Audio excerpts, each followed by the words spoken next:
आपका गोश्त बिल्कुल भी ख़राब नहीं होगा, ना ही इसका ब्लड जो है वो फ्रिज को ख़राब करेगा। बहुत ही अच्छे किस्म के 4 तरीके मैं आपको बताऊँगी गोश्त महफ़ूज़ करने के। इसके अलावा आमों की गर्मी किस तरीके से आप ख़त्म कर सकते हैं। इसके अलावा बहुत ही ख़ास टिप्स हैं जो कि आपको आज की वीडियो में देखने को मिलेंगी। वीडियो स्टार्ट करते हैं। अस्सलाम वालेकुम माय यूट्यूब फैमिली, कैसे हैं आप सब लोग।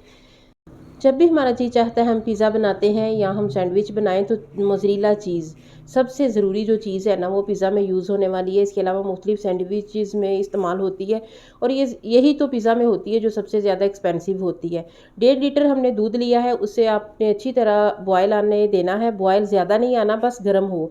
उसमें आपने आधा कप जो है ना वो सिरका डाल लेना है।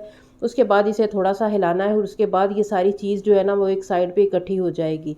बहुत ही आसान तरीका है, इसमें कुछ भी मुश्किल नहीं है। उसके बाद इसमें से दबा दबा के आपने इसका जो पानी है ना वो निकालना है और उसके बाद इसे एक छलनी में डाल लें और जो कढ़ाई में आपका बचा है ना दूध, तो वो सारा इसके ऊपर डालें ताकि जो इसमें छोटे मोटे जो चीज़ के ज़रे बचे हैं ना वो भी इसमें शामिल हो जाएं। 1.5 लीटर दूध में हम बना रहे हैं। 1.5 लीटर दूध में छोटा हाफ कप जो है ना वो मैंने सिरका शामिल किया और उसके बाद इसे हिलाते रहना है और बॉयल आने नहीं देना। बॉयल से पहले जब दूध थोड़ा गर्म हो जाता है ना तो उसमें ये डालना है आपने सिरका। तो ये अच्छी तरह जो है ना सारे पीसीज हमने इकट्ठे कर लिए। तो अब इन्हें दबा के इसका थोड़ा पानी निकाल लेना है ताकि जो इसमें सिरके का खट्टा पानी है ना वो निकल जाए और सिरके का असर इसमें से निकल जाए, इसलिए आपने इसे दबा दबा के निकालना है। और उसके बाद अभी हमने इसे एक और प्रोसेस से गुजारना है। जितना ज़्यादा आप दबाएंगे जो भी इसमें पानी रह गया है ना वो अच्छे तरीके से निकल जाएगा। गर्म पानी हमने कर लिया, उसमें हमने इसे थोड़ी देर रखा है। अब उसमें से निकाल लिया है तो इसे फिर दबाना है दोबारा, ताकि इसमें जो अब सिरके का असर थोड़ा सा रह गया ना वो भी निकल जाए। ये गर्म पानी है, उसमें से मैंने निकाला है और हमारी चीज़ जो है देखिए बिल्कुल रेडी है। बस ये बहुत गर्म है और मेरे हाथ जल रहे हैं। मैंने ना पास ठंडा पानी रखा है जिनमें मैं थोड़ी देर बाद हाथों को डिप कर लेती हूँ और उसके बाद जो है ना फिर दोबारा इसे दबा दबा के इसमें से पानी निकालना है। बहुत अच्छी तरह जो सिरके वाला पानी है ना जब ये निकल जाएगा तो उसके बाद हमारी चीज़ रेडी हो गई है। आप इससे जो भी बनाना चाहें बना सकते हैं। नेक्स्ट टिप ये है कि आम किसको पसंद नहीं। ये तो एक ऐसा फ्रूट है जो कि हर बंदे को बहुत पसंद है, बच्चे हों या बड़े हों। लेकिन ये है कि ये ज़्यादा मकदार में हम खा नहीं सकते क्योंकि ये गर्म होते हैं। जिनका जिस्म गर्मी वाला है उनके लिए ये अच्छे नहीं है। और आजकल जो जुलसा देने वाली गर्मी पड़ रही है उसमें तो जो है ना हम ये फ्रूट जो है ना सोच समझ के ही खाते हैं। तो इसका तरीक़ाकार ये है कि जब आप लेके आएँ तो इन्हें पहले शॉपर से निकाल लें। ये देखिए मैंने बहुत अच्छी तरीके से उससे लिए हैं, लेकिन फिर भी जो फ्रूट वाले हैं वो फ्रॉड लगाने से बाज नहीं आते। 2 उसने मुझे आम जो है ना वो दागों वाले दे दिए हैं। उन्होंने रखे ही इस तरीके से होते हैं कि हमें पता ही नहीं चलता और वो उठा कर डाल देते हैं। किसी भी खुले बर्तन में ठंडा पानी लेके आपने उसमें आम डाल लेने, उसके बाद इसमें एक कौल बर्फ़ का डाल दें। सारी जो आमों की गर्मी है ना वो इस पानी में निकल जाएगी और ये बहुत जो है ना वो ठंडे और मज़े के हो जाएंगे। तो इसके बाद जो है ना आप इसे निकाल के खा सकते हैं। खाने के बाद जो चीज़ है, इतना तो सबको पता है कि इन्हें खाना ही है। इसके बाद जो चीज़ है ना जो आमों के असर को हमारे जिस्म में बहुत अच्छे तरीके से डाइजेस्ट करेगी वो चीज़ है कच्ची लस्सी, जो कि दूध की बनती है। आम खाने के बाद अब हम कच्ची लस्सी बना लेते हैं। उसमें आपने जितना पानी लेना है उतनी ही मिकदार में दूध शामिल करना है। ये कच्ची लस्सी दही की नहीं, ये दूध की बनती है। आधी बाल्टी हमने पानी लिया, आधी बाल्टी हम इसमें दूध शामिल करेंगे। उसके बाद इसमें 1.5 चम्मच छोटा जो है ना वो नमक डाला है। उसके बाद इसमें बर्फ़ डाल लें और इसे बहुत अच्छी तरह ठंडा होने दें। और उसके बाद जिसने भी आम खाए हैं वो इसका जो है ना एक बड़े बड़े गिलास भर भर के जो है ना लस्सी के पिएँ, ताकि जो आमों की गर्मी है वो ख़त्म हो जाए और आम आपके जिस्म को बहुत सारा फ़ायदा दें। बहुत मज़े की ये लस्सी बनती है और बहुत मज़ा आता है इस तरह आम खाने के बाद। जो है ना ये लस्सी बहुत लाजमी है और आमों के बाद ये मस्ट पी जाती है। इस तरीके से आप बना के पियेंगे तो आमों का असर जो है ना उनकी गर्मी वाला जो है, गर्म जिस्म वाले जो हैं उनके लिए भी ये बहुत अच्छी है। ये वैसे भी लू से महफूज रखती है। बाहर से भी आप आए ना, दही की लस्सी या ये दूध की लस्सी लाजमी पिया करें। ये गर्मी का असर वैसे भी जिस्म से निकाल देती है और बहुत ज़्यादा फ़ायदेमंद है इस गर्मी में। नेक्स्ट टिप की तरफ चलते हैं। ये है कि कई बार हमारे पाँव बहुत ज़्यादा गंदे होते हैं, ख़ासतौर पर इनके नाखून इतने ज़्यादा ये पीले पड़ चुके होते हैं ना, तो उसका तरीक़ाकार ये है कि टूथपेस्ट लेके ना तो वो इन नाखूनों पे अच्छी तरह आप रगड़ें।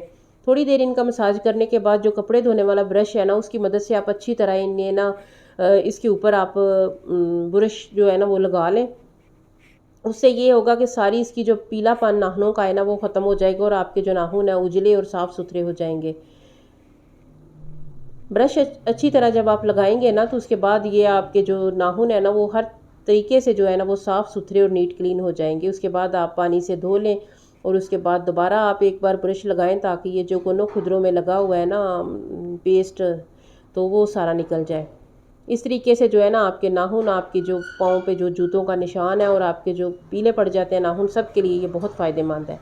नेक्स्ट टिप की तरफ चलते हैं। ये मेरी मोस्ट फेवरेट टिप है। मैं इससे पहले भी कई बार आपको बता चुकी हूँ कि जब भी आप अदरक घर में लेके आते हैं तो इसका छिलका वेस्ट नहीं करना। अदरक से ज़्यादा फ़ायदे जो है ना वो उसके छिलके में होते हैं। इन्हें आप धूप में सुखा लें। मैं अब इन्हें धूप में सुखाऊंगी, उसके बाद इनका पाउडर बना के पत्ती वाले डब्बे में शामिल कर लूँगी और ये मेरी अदरक वाली कमाल की चाय बना करेगी। अब जो मेरी हासिल ख़ास टिप ये है कि मैं गोश्त महफूज करने के आपको 4 से 5 तरीके बताऊंगी जो कि बहुत ही ज़बरदस्त हैं।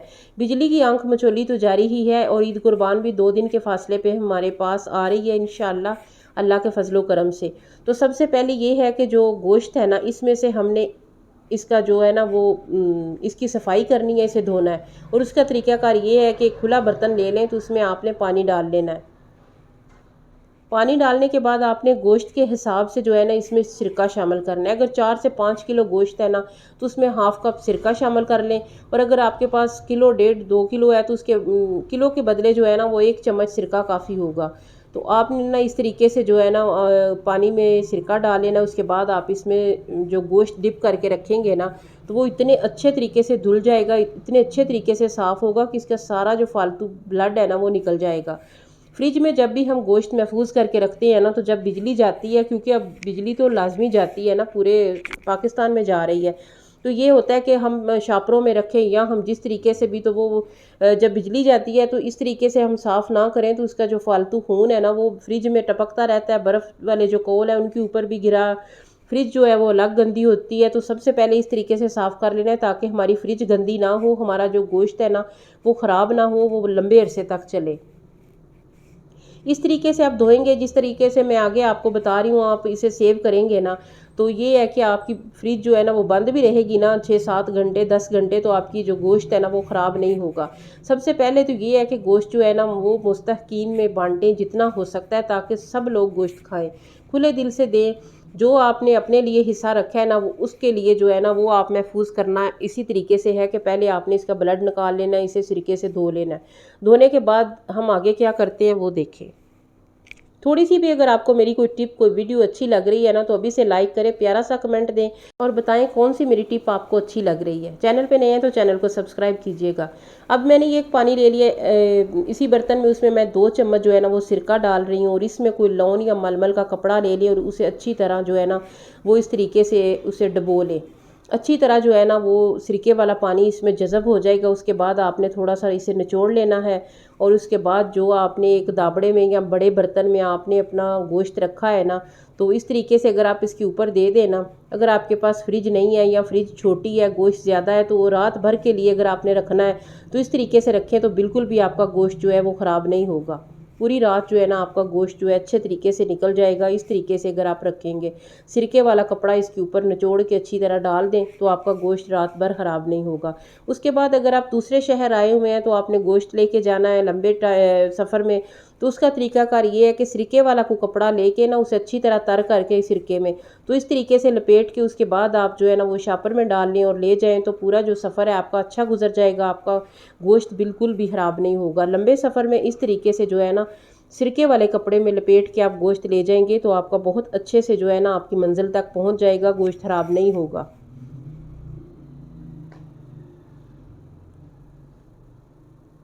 इसके बाद मैं आपको बताती हूँ कि मुख्तलिफ लोग जो हैं वो किस तरीके से गोश्त सेव करते हैं और मैं एंड में आपको अपना तरीका बताऊँगी कि मैं किस तरीके से गोश्त को महफूज करती हूँ। मोस्टली हमारे घरों में जो है ना वो एक ही तरीका राइज है गोश्त को महफूज करने का, और वो है इस तरीके से जो है ना वो छोटे छोटे शापर ले लिए जाते हैं। तो वो किसी में किलो, आधा किलो या 2 किलो, 1.5 किलो, जितना भी आपने पैकेट बनाने हैं ना बड़े छोटे, वो आप इस तरीके से बना लें।